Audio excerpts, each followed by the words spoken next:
दोस्तों आज हम एक ऐसे फेल्योर स्टोरी के बारे में बात करेंगे कि इनके पास आइडिया अच्छा था बट इसको ये मनी मेकिंग मॉडल में पूरी तरह से चेंज नहीं कर पाए। तो आपका सिर्फ आइडिया ही इंपॉर्टेंट नहीं है, आप उससे पैसे कैसे बना सकोगे, आप उससे सरवाइव कैसे कर सकोगे, ये भी आपके बिजनेस के लिए बहुत इंपॉर्टेंट है। आइडिया हमेशा अच्छे होते हैं और बहुत तरीके के होते हैं बट उससे आपके पैसे बनते हैं कि नहीं, क्योंकि आफ्टर ऑल आपका बिजनेस सरवाइव भी होना चाहिए मार्केट में। तो इस वीडियो में आज हम जानेंगे कि आइडिया और मनी मेकिंग पॉलिसी ये दोनों में कितना डिफरेंस है। इस वीडियो में आज हम बात करने वाले हैं स्टार्टअप पर्पल स्क्वायरल के बारे में, जो कि स्टूडेंट्स को कॉलेज के उनको इंडस्ट्रियल विजिट्स वगैरह कराती थी। तो आइए शुरू से इस स्टार्टअप के बारे में जानेंगे। कुछ नया मैं आज इस स्टोरी में आपको जरूर इसमें दूंगा।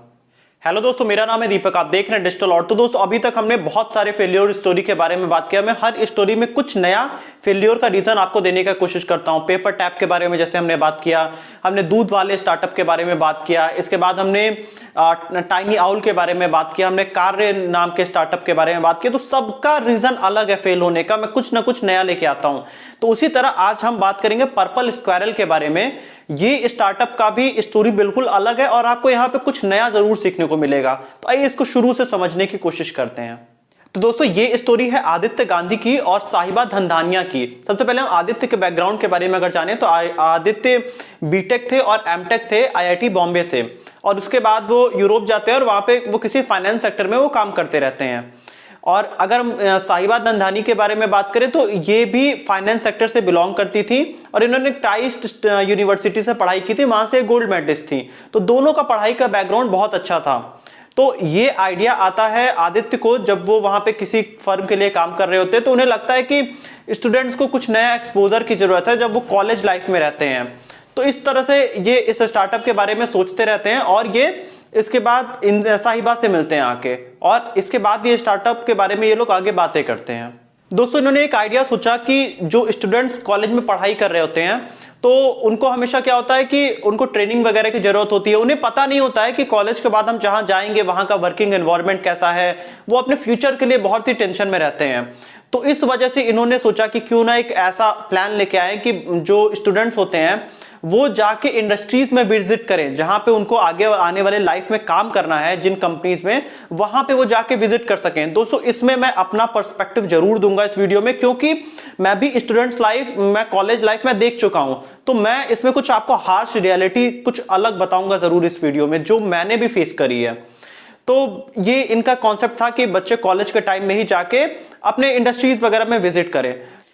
तो दोस्तों जो इनकी कंप्लीट प्लानिंग थी कि ये कंपनी से कोलैबोरेशन करके ये बच्चों को, और साथ में कॉलेजेस से भी कोलैबोरेशन करके ये बच्चों को कंपनीज में विजिट के लिए भेजें और वहां बच्चों को थोड़ा एक्सपोजर मिले, साथ में बच्चों का स्टे करना और सारी चीजें। अब ये डे टूर भी हो सकता है, ये वीकली टूर भी हो सकता है कि मतलब बच्चे जाके वहां 2-3 दिन रहें और अलग अलग जगह बच्चे टूर करके फिर वापस कॉलेज में आए। तो ये कुछ इनकी प्लानिंग थी। इनका जो लॉन्ग टर्म का विजन था कि कॉलेज के बाद बच्चों को प्लेसमेंट भी उन कंपनीज में हम दिलाते और वहां से थोड़ा बड़ा प्रॉफिट निकाल लें। तो ये भी कुछ इनका था। जैसे कि आज के रेट में जो प्लेसमेंट वगैरह पे बहुत सी कंपनियां ये सब पैसे कमाया करती हैं, तो कुछ इनका लॉन्ग टर्म का ये विजन था। तो अब यहाँ पे ये मनी मेकिंग 2 सोर्स इनका होता। एक तो ये पहला, ये कॉलेज में जब बच्चे इनसे एसोसिएट होते तो वहां पे बच्चे इनको एक टूर का पैकेज का पैसे देते, और अगर बच्चे जब कंपनी में प्लेस होते तो कंपनीज पैसे देती हैं हायरिंग के। तो ये 2 मॉडल हो सकते हैं, और यहाँ से ये बीच में कॉलेजेस से भी पैसा निकाल सकते हैं और साथ में ये स्पॉन्सरशिप भी ले सकते थे, जो इनको दिमाग में उस समय आइडिया नहीं था। तो ये इतने मनी मेकिंग मॉडल इन्होंने सोचे हुए थे। तो अब इसके बाद ये अपने जो सेल्स के पर्सन होते हैं उनको ये कॉलेजेस में भेजते हैं अपने ब्रोशर्स के साथ, और ये कॉलेजेस में बच्चों से इंटरेक्ट करते हैं, प्रोफेसर से इंटरेक्ट करते हैं, बताते हैं कि हम चाहते हैं कि बच्चों को हम एक्सपोजर दें, बच्चों को हम इंडस्ट्रियल विजिट्स कराएं, कंपनी में विजिट कराएं, जिसमें बच्चे अगले 1-2 साल में जाके काम करने वाले हैं। तो ये प्रोफेसर्स को काफी अच्छा प्लानिंग लगता है, लेकिन बच्चे उस पर एग्री नहीं करते हैं। मतलब बच्चे ये नहीं चाहते हैं कि वो हैदराबाद चेन्नई जाएं, बच्चे चाहते थे कि हम गोवा और मनाली के लिए ट्रिप पे जाएं। तो ये कुछ डिफरेंस होता है। और हम भी कॉलेज लाइफ रहे हैं, कॉलेज में भी यही होता है कि आपको इंडस्ट्रियल टूर और ये फालतू बोरिंग सी जगह पे नहीं जाने का मन करता है। तो कुछ ऐसा ही प्रॉब्लम इन्होंने भी फेस किया।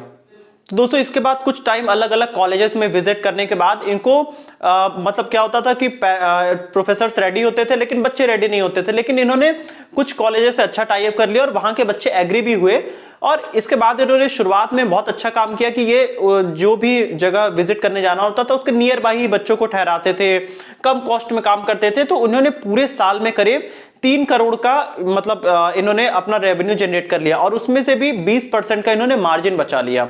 अब ये एक अच्छा अचीवमेंट था शुरुआत में अगर आप ऐसे करते हो। और ये चीज देखते हुए मैट्रिक्स पार्टनर्स ने इनको करीब 12 करोड़ रुपए की फंडिंग दी, क्योंकि उनको लगा कि इस बिजनेस में थोड़ा अच्छा विजन है।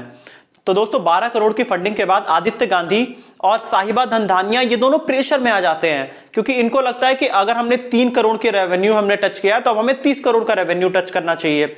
तो ये इस प्रेशर में आ जाते हैं। और जैसे कि हमें शुरुआत से ही मैंने बताया कि एक प्रॉब्लम आ रही थी कि बच्चे रेडी नहीं होते थे इंडस्ट्रियल विजिट के लिए, बच्चे घूमने के लिए रेडी होते थे। तो इस बार फिर इन्होंने ट्राई किया। अब इनको बड़ा एक मतलब प्रॉफिट कमा के दिखाना था अपने इन्वेस्टर्स को, ताकि वो लोग और ज्यादा पैसे इनके स्टार्टअप में डाल सकें। अब दोस्तों इनका बिजनेस प्लान नहीं रन कर रहा था, अब इनको वो लोग रन कर रहे थे। आप ये एक चीज यहां पे समझ सकते हैं। तो अब इस प्रेशर में आके इन्होंने बच्चों को ट्रेवलिंग कराना चालू कर दिया। मतलब अब ये शिमला मनाली ये सब जगह बच्चों को घुमाने इन्होंने चालू कर दिया, क्योंकि इनको तो पैसे बनाने थे अब। तो अब ये इस मॉडल पे बिल्कुल काम करने लगे। तो अब अगर इन्हें टूरिस्ट डेस्टिनेशन पे बच्चों को ले जाना है तो इनके कंपटीटर अब हो गए थे वो ट्रेवल एजेंट्स, क्योंकि उनका तो कंपटीशन अच्छा रहता था। तो अब ये उनके कंपटीशन में आने लगे। अब यहाँ पे क्या हुआ कि बच्चे तो जाते थे, ट्रेवल करके आते थे, लेकिन इनके काफी कॉस्ट बर्न होने लगे। बच्चे को वहां पे पार्टीज कराते थे, घुमा के लेके आते थे। तो इनका ये था कि ज्यादा से ज्यादा बच्चे हमारे पास एंगेज हो। सब कुछ हो रहा था लेकिन इनके पास रेवेन्यू नहीं बन रहा था, इनके पॉकेट से कैश बर्न होता जा रहा था। तो कुछ ऐसा ही हाल इनका चलता रहा। दोस्तों ये पूरी तरह से निगेटिव कैश फ्लो में जा रहे थे। तो मैट्रिक्स पार्टनर्स ने इन्हें कहा कि आप सितंबर तक करीब 15 करोड़ का भी रेवेन्यू टच करके दिखाइए तो हम सीरीज बी राउंड की आपको फंडिंग दे देंगे। अब ये फिर से और कोशिश करने लगे, ये बच्चों को अलग अलग टूरिस्ट डेस्टिनेशंस पे भेजने लगे, लेकिन 15 करोड़ भी नहीं, ये 5 करोड़ तक के रेवेन्यू पे भी नहीं पहुंच पाए थे। तो कुछ ऐसा इनके बिजनेस में चल रहा था। तो मतलब अगले राउंड ऑफ फंडिंग इनकी बंद कर दी कंपनी ने। अब ये बाकी और जगह जाके ये फंडिंग के लिए ढूंढने लगे, अलग अलग इन्वेस्टर्स को पिच करने लगे। एक इन्वेस्टर ने कहा कि आपके बिजनेस में तो दम है, लेकिन आपकी जो कंपनी की वैल्यूएशन होती है, दोस्तों कंपनी का वैल्यूएशन जो होता है वो उसके स्ट्रक्चर पे डिफाइन होता है। ये भी मैं इस पे भी मैं कभी डिटेल में वीडियो बनाऊंगा।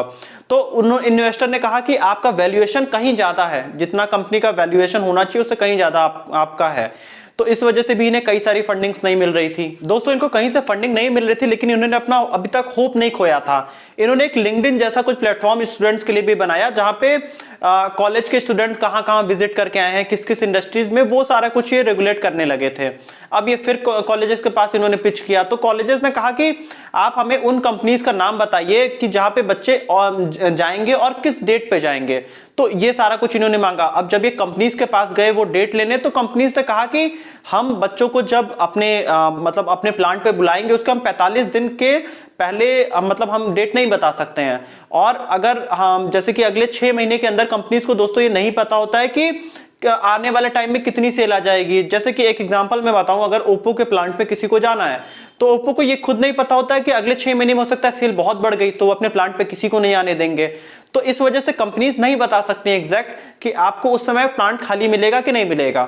तो ये एक बीच में सर्कमस्टेंस इनके लिए बढ़िया नहीं बन रहा था। मतलब जो कंपनी और कॉलेज इन दोनों की डिमांड्स अलग थी। तो इस तरह से ये पूरा प्लान इनका यहाँ पे फेल होता जा रहा था और ये किसी भी तरह से मैनेज नहीं कर पाए।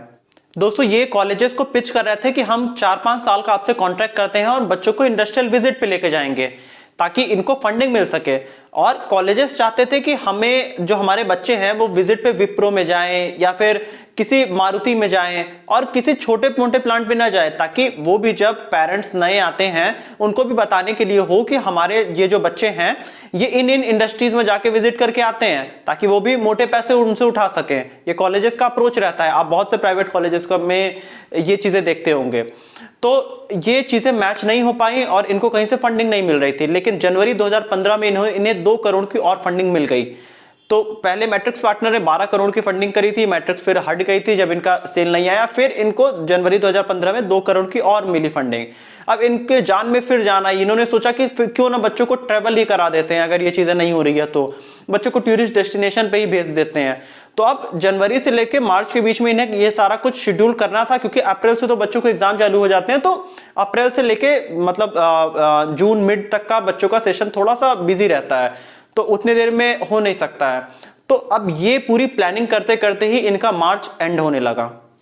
और दोस्तों इसके बाद ये एक मीटिंग बुलाते हैं, उसमें करीब 12 स्टाफ रहते हैं, मतलब 12 स्टाफ वो जो कि कंपनी के मेजर पॉलिसी सीनियर पोजीशन पे जो रहते हैं, और वहां पे दोनों फाउंडर्स और वो 12 लोग बैठ के बात करते हैं कि हमारे कंपनी के पास इस समय अब सिर्फ 3 करोड़ रुपए बचे हैं और हमारा पर मंथ जो कैश बर्न हो रहा है वो 1.2 करोड़। अब कैश बर्न में एम्प्लॉयज की सैलरी आती है, जहां पे सेल्स पर्सन हमारे विजिट करने जाते हैं, वो पूरा प्रोसेस जो कंपनी को चलाने के लिए होता है वो पूरा में हमारा 1.2 करोड़ का कैश बर्न हो रहा है।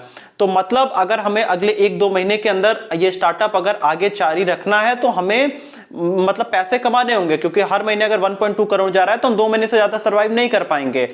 तो इसके बाद ये सारा कुछ होता है, तो इन्होंने कुछ सारे मेंबर्स को 40-50 मेंबर्स को अपनी टीम से निकाल भी दिया, उन कुछ के रेजिग्नेशन कराए, कुछ को बाहर किया। ये सारा कुछ ऑपरेशन इनका चलता रहा ताकि जितने कम कैश हम कंट्रोल कर सके। लेकिन इसके बाद आ जाता है अप्रैल, और इसके बाद कंपनी के पास अब कोई ऑप्शन नहीं बचता है, क्योंकि अगले 2 महीने सर्वाइव, 3 महीने, क्योंकि अगला जो सीजन चालू होगा वर्कशॉप के लिए जाएंगे बच्चे, ट्रेनिंग के लिए जाएंगे, वो जून से होगा। तो अप्रैल से जून ये कंपनी सर्वाइव ही नहीं कर सकती है। तो यहाँ पे कंपनी का पूरा मार्जिन खत्म हो चुका था और अब कंपनी ने अपने शटर गिरा दिए और कंपनी पूरी तरह से बंद हो गई। यहीं पे खत्म होती है पर्पल स्क्वायरल। तो दोस्तों ऐसा क्या हुआ कि ये स्टार्टअप फेल हो गया? दोस्तों यहाँ पे हम कुछ पॉइंट्स बात करेंगे। सबसे पहला रीजन तो मुझे इनका बिजनेस मॉडल में ही कुछ प्रॉफिट के साइंस बहुत कम दिखे। मतलब यहाँ पे ये प्रॉफिट कहां से निकालेंगे, कैसे निकालेंगे, ये सब आइडिया नहीं था। सिर्फ आप एक बिजनेस आइडिया से, आप एजुकेशन बैकग्राउंड से बिलोंग करते हैं तो आप सिर्फ एक आइडिया लेके आ जाएंगे तो आप उससे बिजनेस नहीं होता है। बिजनेस पैसे से होता है। अगर आप पैसे बिजनेस से निकाल पा रहे हैं तभी आप एक सक्सेसफुल स्टार्टअप बनोगे। तो यहाँ पे जो ये बच्चों को वर्कशॉप और मतलब या तो 1 दिन का वर्कशॉप पे भेजते थे या 1 हफ्ते 5 दिन ऐसे भेजते थे, तो इसको भेजने के लिए इनके पास बस एक ही सोर्स ऑफ इनकम था। यहाँ पे अगर इनके अब मैं यहाँ पे अगर मैं इसका बिजनेस प्लान बना रहा होता तो मैं यहाँ पे कई चीजें रखता। अब जैसे बच्चे मतलब एक बिजनेस प्लान के लिए अगर रेडी नहीं हो रहे हैं तो बच्चों को कई चीजें बतानी चाहिए। सबसे पहला चीज तो ये कर सकते थे कि जो इंडस्ट्रियल विजिट पे भेज रहे हैं वो सारी चीजें कर सकते थे। उसके साथ में ये कंपनीज के पर्सन्स को कॉलेजेस में बुलाते और वो आके कंपनीज की कुछ खूबियां बताते ताकि बच्चे मोटिवेट होते उस जगह जाने के लिए। इनको रिवर्स करना चाहिए था पूरा साइकिल। अगर जैसे कि हम भी कॉलेज में पढ़े हैं, किसी कंपनी का पर्सन आके अगर अपनी कंपनी की खूबियां बताता था तो हमारा भी बहुत मन करता था वहां जाने का। तो अगर ये रिवर्स प्रोसेस पूरा करते तो वो काफी अच्छा रहता और बच्चे खुद रेडी होते। अगला काम ये कर सकते थे कि हर कॉलेज स्टूडेंट को एक ट्रेनिंग करनी होती है हर साल 1-2 महीने की। तो अब वो ट्रेनिंग्स इन्हें खुद करानी चाहिए थी। ये सिर्फ वर्कशॉप में रह गए, ये सिर्फ मतलब बच्चों को एक जगह से सिर्फ प्लांट में विजिट के लिए रह गए। आप एक बिजनेस मॉडल से, एक रेवेन्यू मॉडल से आप नहीं चल सकते हैं। तो अब हर ईयर बच्चे को 1-2 महीने की ट्रेनिंग करनी होती है। इंजीनियरिंग में तो मस्ट है और बाकी सब जगह भी है। तो आप वो ट्रेनिंग्स भी आपको ऑफर करना चाहिए था। तो ये भी एक मॉडल आपका हो सकता था। आपको यहाँ पे एक बहुत, जो मैं अगर होता तो मैं ये काम करता कि आपको फॉरेन ट्रिप्स देने चाहिए थे। अगर ये गांधी के पास मॉडल था, ये यूरोप में रह के आए हैं, तो इन्हें बाहर की कंपनियों के साथ कोलैबोरेट करके बच्चों को बाहर भेजना चाहिए था। तब जाके, क्योंकि बच्चे बाहर अगर जा सकते हैं तो वो जरूर जाते, क्योंकि बच्चों के पास जो भी प्राइवेट कॉलेज में पढ़ते हैं उनके पास पैसे बहुत होते हैं। तो अगर ये फॉरेन ट्रिप्स होता, कुछ फॉरेन इंडस्ट्रीज में जाके बच्चों को एक्सपोजर बड़ा मिल रहा होता तो बहुत बच्चे रेडी हो जाते। तो ये सब कुछ प्लान इनके पास नहीं थे। ये एक घिसे पीटे मॉडल से ही चल रहे थे, जो कि मुझे खुद नहीं पसंद आया। और दोस्तों जो अगला रीजन है, जो इनके इन्वेस्टर थे मैट्रिक्स पार्टनर, इनको इस एजुकेशन के बिजनेस की समझ नहीं थी। ये जो इन्हें टारगेट दे रहे थे कि आप 15 करोड़ 30 करोड़ का रेवेन्यू निकालो तो हम इतना और देंगे, तो इनको पता नहीं था कि एजुकेशन में ऐसा नहीं होता है, थोड़ा टाइम लेती है चीजें। जब बायजू भी चालू हुआ था तो बायजू को भी समय लगा। तो ये इन्वेस्टर और फाउंडर्स में ये चीजें मैच नहीं कर पाई और ये फाउंडर्स प्रेशर में आ गए। अगर ये प्रेशर में, जैसे कि प्रेशर में आने के बाद ये बच्चों को टूरिस्ट डेस्टिनेशन पे भेजने लगे, तो आपका विजन क्या था, आप पैसे के लिए काम कुछ और करने लगे। तो ये कंप्लीट एक डिफरेंट चीज हो गई थी दोस्तों। और दोस्तों एक चीज मैं अपने साइड से ऐड करूं, मुझे इस बिजनेस प्लान में कोई उतना अच्छा नहीं लगता है, क्योंकि मैंने खुद प्लांट पे काम किया हुआ है। जब मैं काम करता था तो मैंने देखा कि अगर कोई बच्चा पहली बार किसी प्लांट पे जाता है, मतलब किसी ऐसे मैन्युफैक्चरिंग प्लांट पे जाता है तो उसे बहुत अच्छा लगता है। जब आप पहली बार कहीं विजिट करोगे तो आप बहुत अच्छा लगता है। बट मैं एक चीज दोस्तों बता दूं कि इंडिया में जो कंपनीज काम कर रही है, जो 95% जो बच्चे इंजीनियरिंग करके निकलते हैं वो एक गधों के जैसे ज्यादा कुछ नहीं होते हैं। मैं बहुत हार्श वर्ड यहाँ पे यूज कर रहा हूं, क्योंकि इंडिया में जो काम चल रहा है ना, आपको कुछ इंजीनियरिंग नहीं करा जाती है, आपको फिक्स बता दिया जाएगा आपको ये काम करना है। तो ये बच्चों को इस चीज का तो एक्सपोजर कभी मिल ही नहीं सकता है। आप किसी भी इंजीनियरिंग किए हुए स्टूडेंट से बात करिएगा, अगर वो किसी मैन्युफैक्चरिंग के प्लांट में काम कर रहा है, वो रैट रेस जैसी वो एकदम गेम हो जाती है। मतलब 12 घंटे 10 घंटे काम करना होता है, और इंजीनियरिंग वो चीजें है ही नहीं इस समय इंडिया में। मतलब मैं 5 से 10% बच्चे बोल दूं इंजीनियरिंग के सिर्फ अच्छे निकलते हैं, बाकी सिर्फ वो उस चीजों में फंस गए हैं क्योंकि उन्हें वो जॉब करनी है, मजबूरी है। दोस्तों अगर ये कोई स्टूडेंट ये वीडियो देख रहा है मेरा, तो मैं एक चीज बता दूं कि अगर आप जिस भी कॉलेज से हो और आपकी जो कंपनी है, इन दोनों में बहुत डिफरेंस है। कॉलेज वाले कुछ अलग पढ़ाते हैं, कंपनीज में कुछ अलग काम होता है। तो ये इंडिया में काफी डिफरेंस चल रहा है और ये इस पे कोई नहीं बात करना चाहता है। तो ये सारा एक्सपोजर आज की डेट में देने की जरूरत है। मैं कह रहा हूं कि आज के इंडिया में जितने प्राइवेट कॉलेजेस हैं, इसमें से 95% कॉलेज सिर्फ आपसे पैसे ले रहे हैं, इनका कोई काम नहीं है। मैं खुद इंजीनियरिंग करके बता रहा हूं। बाय द वे मेरा अच्छा प्लेसमेंट था, सब अच्छा चल रहा था, बट ये चीजें मैंने भी देखी है। आपको इंडस्ट्रीज में, कंपनीज में आपकी कोई वैल्यू नहीं है। आपको एक फिक्स काम दिया जाएगा कि आप इतना ही काम करेंगे, ना इससे ज्यादा करेंगे ना इससे कम करेंगे, और नहीं करेंगे तो आपको कंपनी से बाहर कर दिया जाएगा। 10 घंटे 12 घंटे ये बुरी तरीके से काम कराते हैं, और ये इंडिया के हर कंपनी में आज के डेट में चल रहा है, जितने भी मैन्युफैक्चरिंग के हैं। तो ये कुछ इंडिया का सिनेरियो है और यहाँ पे बहुत बड़ा एक गैप है। तो इस स्टार्टअप को मैं एक दो चीजें और होता तो मैं रिकमेंड करता कि आप कुछ बच्चों को अलग टाइप के आप 2-3 महीने के कोर्सेज, ट्रेनिंग्स आप एजुकेशन के साथ में देते, ताकि बच्चे कॉलेज के बाद जॉब के अलावा भी एक्स्ट्रा अपने ऑप्शंस देख सकते। तो ये सब कुछ चीजें मुझे इस कंपनी में लैक करी। ओवरऑल जो मैं कहूंगा कि आप जब भी बिजनेस प्लान बनाते हो तो आपका मनी मेकिंग मॉडल भी उसमें होना चाहिए। लोग कहते हैं कि मैं पैसे के लिए बिजनेस नहीं करता, लेकिन बिना पैसे के आप बिजनेस भी नहीं कर पाओगे। बिजनेस में एक सीधा सा रेवेन्यू मॉडल होना चाहिए जो कि आपके लिए बिल्कुल प्रॉफिटेबल हो, आपकी कंपनी चलने के लिए प्रॉफिटेबल हो। तो ये कुछ ऐसी चीजें थी जो इस कंपनी को सोच के चलना चाहिए था। और बात ये है कि ये फाइनेंस बैकग्राउंड से होते हुए भी इन्होंने ये चीजें नहीं देखी। ये कैश बर्न बहुत करते जा रहे थे। तो ये कुछ ऐसे इनके साइंस थे जिससे स्टार्टअप बंद ही हो जाते हैं। तो ये था आज का वीडियो। मुझे लगा कि एक एडटेक से रिलेटेड भी कुछ शेयर करना चाहिए, और मैं ये स्टार्टअप इसलिए डिस्कस कर रहा हूं, अभी भी बहुत बड़ा एक गैप है इंडिया के एजुकेशन सिस्टम में। बहुत स्टार्टअप इसको कर सकते हैं, तो अगर आप इससे रिलेटेड हैं तो आप भी इसको करने की कोशिश करिए। इसमें बहुत कुछ गैप है इंडिया के एजुकेशन सिस्टम में और साथ में इंडिया की कंपनीज में। इन दोनों के बीच में एक बहुत बड़ा बीच में गैप आज भी चल रहा है, जो कि मैंने भी फेस किया है। तो यही था दोस्तों आज का वीडियो। आप नीचे कमेंट में लिख के बताइए कि आप भी पर्पल स्क्वायरल से रिलेटेड आप क्या जानते हो, आप क्या इसके ऊपर सोचते हो। तो यही था आज का वीडियो। अगर आपको वीडियो अच्छी लगी है तो वीडियो को लाइक करिएगा और चैनल को सब्सक्राइब कर दीजिएगा।